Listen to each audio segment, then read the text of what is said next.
Assalamualaikum warahmatullahi wabarakatuh. Alhamdulillah rabbil alamin. Allahumma sholli ala Muhammad wa ala ali Muhammad. Pemirsa Khilafanus dimanapun Anda berada, salam jumpa kembali bersama dengan saya Aziz Rahman di program Kabar Petang edisi Rabu 31 Agustus 2022. Insya Allah beberapa menit ke depan kami akan menemani Anda mencermati dan menelaah berita paling menarik dan paling populer hari ini bersama narasumber yang kompeten di bidangnya dan tentunya dari sudut pandang Islam. Baiklah pemirsa, inilah kabar petang selengkapnya.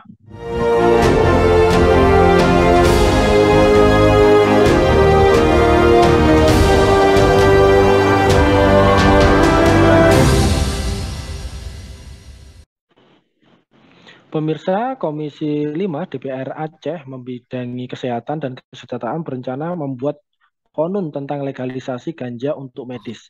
Hal itu mengacu soal aturan Permenkes nomor 16 tahun 2022. Ketua Komisi 5 DPR Aceh Rizal Palevi Kirani mengatakan untuk memuluskan pembuatan rancangan konun itu, dalam waktu dekat pihaknya akan memanggil tenaga ahli komisi untuk mengkaji secara regulasi sebelum melakukan kajian soal legalisasi ganja.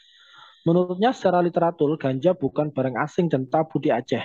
Hanya saja, bagaimana tanaman itu bisa dikemas secara regulasi agar tidak menyalahi aturan bernegara, sehingga rakyat tidak disalahkan.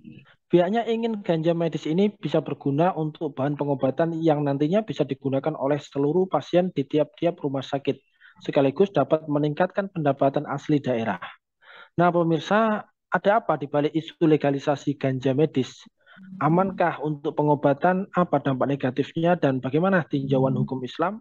Pemirsa, untuk membahasnya kami telah terhubung dengan seorang praktisi kesehatan dan juga salah seorang anggota dari Help Syariah. Beliau adalah Ustadz Dr. Amin. Kita sapa dulu beliau. Assalamualaikum warahmatullahi wabarakatuh, Pak Dr. Amin. Waalaikumsalam warahmatullahi wabarakatuh. Alhamdulillah, bagaimana ini kabarnya nih Pak Dokter? Sehat, Pak? Alhamdulillah sehat walafiat. Alhamdulillah. Baik, langsung saja ini kan menyikapi terkait dengan pemberitaan tersebut ini Pak Dokter. Desakan melegalisasi ganja untuk kepentingan medis terus muncul setiap tahunnya. Sejak akhir Juni yang lalu, isu legalisasi ganja untuk keperluan medis ini kembali mengemuka. Nah, menurut Pak Dokter ini, tanggapan terkait dengan wacana tersebut ini seperti apa ini Pak Dokter? Ya, terima kasih. Assalamualaikum warahmatullahi wabarakatuh. Bismillahirrahmanirrahim. Alhamdulillahirrahmanirrahim. Waalaikumsalam warahmatullahi wabarakatuh. Saya pikir berkenaan dengan uh, legal, usulan yang untuk melegalkan penggunaan ganja secara medis ini uh, adalah merupakan satu hal yang wajar terjadi di dalam sebuah komunitas yang apa namanya lagi kebingungan gitu ya. Kenapa? Karena men- tadi kan orientasinya adalah untuk mendapatkan kita meningkatkan PAD, kemudian untuk mendapatkan manfaat yang lebih banyak dari ganja atau marijuana dalam bidang medis, mungkin juga menekan pembiayaan dan seterusnya. Eh, Sebenarnya kalau orientasinya sekedar itu ya masih banyak gitu. Eh, Apa namanya obat-obatan yang bisa dipakai ya misalkan untuk menghilangkan nyeri ya itu ya ada ya. Bukan, dan itu bukan ganja ya. Bukan ganja. Eh, Sehingga orientasi atau alasan-alasan yang dikemukakan tadi eh, mestinya tidak menjadi sesuatu yang urgent untuk dikemukakan, Bang Aziz.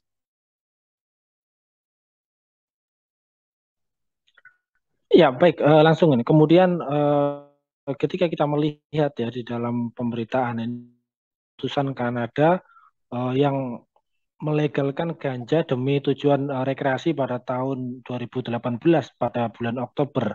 Dan itu disambut oleh para pendukung dan kritikus dengan prediksi manfaat dramatis atau konsekuensi yang cukup mengerikan ya. Faktanya kemudian legalisasi ganja di Kanada tidak dikurangi untuk perdagangan gelapnya. Nah, terkait dengan fakta tersebut, ini menurut Pak Dokter seperti apa ini?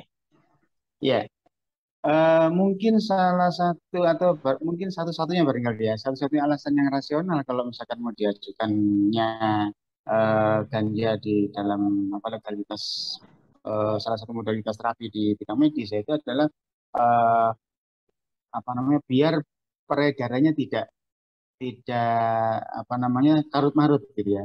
Jadi diharapkan dengan adanya regulasi itu diharapkan akan, ya Mas, ya meskipun apa istilahnya beredar tapi tidak terlalu besar. Nah, seperti itu. Mungkin itulah satu-satunya hal yang bisa dijadikan sebagai alasan yang agak rasional gitu ya ketika mereka menunjukkan legalisasi di bidang penggunaan di medis gitu. Tapi apakah memang seperti itu kejadiannya, bahwa nanti setelah dilegalkan kemudian tidak akan terjadi peredaran yang di pasar gelap dan seterusnya? Ternyata kan tidak. Akan ada banyak sekali, mungkin 1.001 alasan gitu ya untuk tetap terjadinya perdagangan gelap yang apa semakin yang tidak kalah brutalnya, yang tidak kalah besarnya volumenya gitu ya. Jadi kalau seperti yang terjadi di Kanada ini kan mereka mendapatkan bahwa apa regulasi itu masih menyisakan pasar gelap ya. Mereka beralasan macam-macam gitu ya. Misalkan ganja yang di apa namanya izinkan untuk beredar secara resmi itu adalah ganja yang rasanya nggak enak gitu ya. Nah, itu ada aja itu alasannya nanti ya. Dan belum lagi apa namanya penyalahgunaan gitu ya. Terjadi penyalahgunaan, potensi terjadinya penyalahgunaan di dalam sebuah komunitas masyarakat yang seperti kita sekarang ini ya, di mana ya hukum itu tajam ke bawah akan tapi tumpul ke atas ya. Kita bisa belajar banyak dari kasus yang terakhir ya, yang melibatkan apa kepolisian ya, polisi tembak polisi, kemudian eh, apa namanya, kalau saya secara kualitatif ya selama ini sebagai seorang dokter ya, sebagai komunitas kesehatan ya merasakan gitu ya, merasakan bahwa apa namanya di beberapa kejadian yaitu pasien itu ya minta gitu ya. Pasien itu minta, dok saya minta ini, minta itu dan seterusnya. Padahal ya tidak indikasi gitu ya.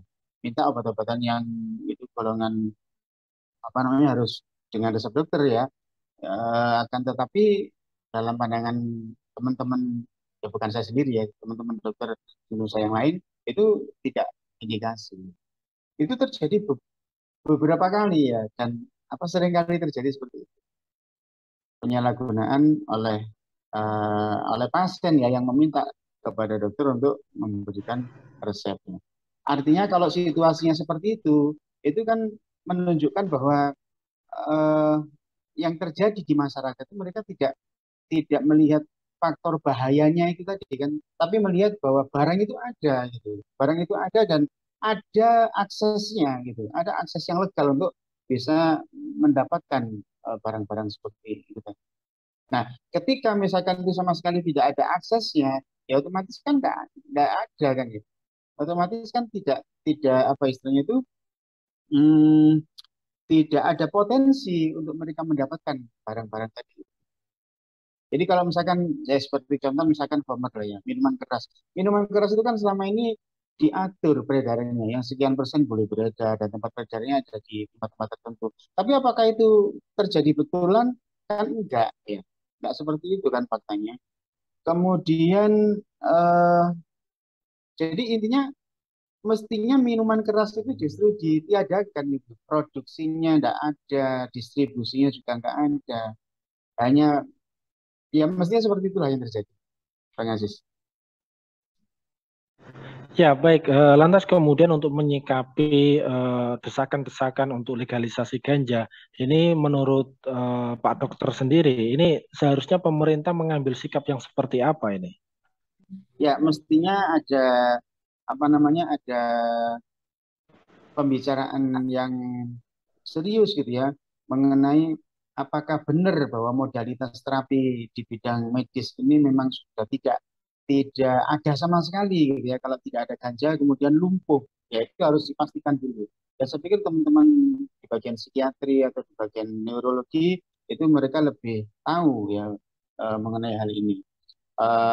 Kemudian yang kedua juga mesti apa disertakan ya pembahasan secara fikih gitu ya. Secara fikih bagaimana, apakah memang itu diperkenankan apa enggak. Dan Saya pikir apa namanya eh, upaya-upaya yang mengarah untuk bagaimana meminimalisir peredaran ganja ataupun obat-obatan terlarang yang lain itu saya pikir akan selalu dinegasikan dengan situasi dan kondisi masyarakat yang dalam hal pendidikan itu tidak well educated dalam hal apa namanya agama gitu dalam hal agama. Kenapa saya katakan agama? Karena hanya agamalah yang akan menjadi semacam apa namanya semacam kendali gitu ya bagi masyarakat ataupun juga bagi aparat untuk mengendalikan mereka apa namanya untuk mengendalikan mereka agar mereka tidak liar dalam pemanfaatan barang-barang terlarang terlarang tadi itu. Dan kemudian yang kedua mestinya ada hukuman yang apa istilahnya itu memberikan apa aspek jera gitu ya kepada masyarakat maupun aparat kalau umpamanya mereka menggunakan secara liar maka mereka akan mendapatkan hukuman-hukuman yang berat. Dan saya pikir itu memang ada di dalam agama Islam. Ya, baik. Tadi Pak Dokter juga sedikit menyinggung ya bagaimana penyimpangan katakanlah peredaran miras dan juga beberapa obat yang harus dengan resep dokter. Nah, lantas kemudian ini seandainya ini ganja dilegalisasi dan menjadi sebuah sesuatu yang legal, kira-kira apa saja nih potensi penyimpangan dan bahayanya?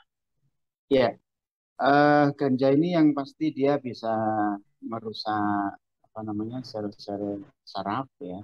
Kemudian itu puncaknya di sana ya. Adapun misalkan terjadi peningkatan tekanan darah, kemudian emosi yang tidak stabil itu kan hal-hal yang mungkin eh, dirasa apa ya mungkin nggak oh tanpa tanpa ganja juga orang banyak kok yang tensinya tinggi jadi nggak menakutkan gitu kan orang mungkin berpikir oh, itu kan tidak menakutkan kalau cuma sekedar itu kemudian dibilang ganja itu punya apa punya efek karsinogenik gitu ya. Sesuatu yang bisa menumbuhkan kanker ya pada paru-paru. Eh, itu juga orang pasti akan mikir, ah, itu kan rokok juga bisa. Ya, yang menurut seperti itu. Jadi saya nggak takut lah dengan ganja. Nah, kalau kita melihat apa yang disampaikan seperti itu ya, mesti masyarakat tidak takut. Tapi ketika mereka dihadapkan pada suatu apa kerangka berpikir bahwa segala sesuatu yang menghilangkan akal itu namanya khamr, maka itu hukumnya haram dan apa namanya aspeknya bukan cuma di dunia orang jadi sakit tidak, tapi nanti orang akan dibakar dalam neraka oleh Allah Subhanahu Wa Taala. Nah, kalau itu yang disampaikan kepada masyarakat sebagai motivasi mereka untuk meninggalkan ganja, maka mestinya itu akan menjadi sesuatu yang sangat dahsyat sekali. Baik, terakhir ini Pak Dokter. Di dalam fikih kontemporer ini kan narkoba disebut sebagai al-muhadirat, yaitu semua zat yang menyebabkan hilangnya kesadaran manusia atau hewan dengan derajat yang berbeda-beda seperti hashi atau ganja, opium dan lain sebagainya. Nah, menurut Pak Dokter sendiri ya, bagaimanakah hukum penggunaan ganja di dalam Islam? Ya, itu eh, ketika dia digunakan bukan dalam rangka untuk pengobatan yang memang di apa ya istilahnya itu tidak ada pengobatan yang lain kecuali itu ya. Itu sesuatu yang diharamkan oleh Islam. Akan tapi ketika itu misalkan menjadi misalkan ya saya juga belum tahu pasti apakah saat ini teman-teman di bagian psikiatri menggunakan ganja ya saya pikir enggak juga ya sebagai salah satu modalitas terapi seandainya memang enggak ada lagi ya ya itu adalah sesuatu hal yang apa namanya dipulihkan ya dari sisi keharamannya bahwa sesuatu yang haram itu ketika dia dipakai untuk berobat maka dia berubah menjadi makruh. Bang Aziz. Ya, baik, Masya Allah ini dengan berbagai macam potensi plus dan minus ya. Ini harusnya pemerintah mengkaji ulang ya terkait dengan legalisasi ganja. Baik, terima kasih Pak Dr. Amin ini. Syukran wa jazakumullahu khairan kasiron. Terima kasih sudah hadir di Kabar Petang pada edisi kali ini. Insya Allah nanti kita ketemu lagi lain waktu dan juga lain kesempatan. Semoga Pak Dokter beserta keluarga sehat selalu dalam lindungan Allah Subhanahu wa taala. Assalamualaikum warahmatullahi wabarakatuh. Waalaikumsalam. Baik pemirsa, Oke. demikianlah kabar petang pada edisi kali ini. Semoga Anda mendapatkan banyak manfaat dari acara kami. Jangan lupa saksikan kami besok di jam dan channel yang sama. Dan jangan lupa juga like, comment, share, subscribe, serta klik tekan tombol loncengnya agar tidak ketinggalan update terbaru dari Khilafah News. Karena hanya di sinilah Anda akan mendapatkan informasi aktual, terpopuler, dan tentunya dari sudut pandang Islam. Akhirnya saya Aziz Rahman beserta seluruh kru yang bertugas undur diri. Wassalamualaikum warahmatullahi wabarakatuh.